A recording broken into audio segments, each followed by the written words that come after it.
Dibuka langsung oleh pejabat Wali Kota Sukabumi Kusmanda Hartaji. Kegiatan musyawarah rencana pembangunan Musrembang untuk tingkat kecamatan berlangsung dan diikuti oleh seluruh Forkopimjab di wilayah Kecamatan Cikole serta para unsur SKPD terkait lainnya. Dalam kegiatan tersebut, penjabat Wali Kota Sukabumi menekankan pentingnya perencanaan pembangunan yang rasional, termasuk di Kecamatan Cikole yang memang menjadi titik pusat keramaian di Kota Sukabumi. Dirinya berpesan agar berbagai usulan prioritas yang diajukan dapat sesuai dengan kebutuhan prioritas yang terjadi, serta mengukur kekuatan keuangan pemerintah Kota Sukabumi. Selain itu, pengentasan masalah sosial seperti kemiskinan, pengangguran, stunting, agar juga menjadi skala prioritas yang diusulkan dalam agenda perencanaan pembangunan di tahun 2026 mendatang.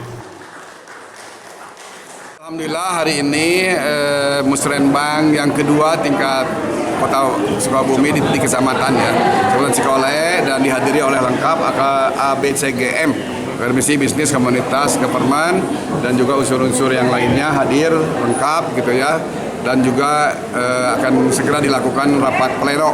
Dan tadi sudah disampaikan beberapa hasil dari kelurahan direkap sedemikian rupa dan nanti diprioritaskan mana-mana yang menjadi prioritas usulan untuk tahun 2026. Tadi saya sudah sampaikan beberapa terkait dengan kemiskinan, terus pengangguran, juga laju pertumbuhan ekonomi.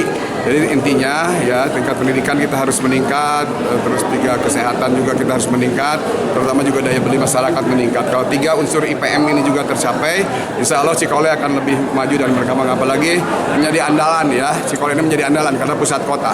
Ya, apapun yang ada di Cikole menjadi bisa contoh untuk kecamatan-kecamatan yang lain. Dari Kota Sukabumi, Sofwan Julfikar, Tim Liputan MGS TV melaporkan.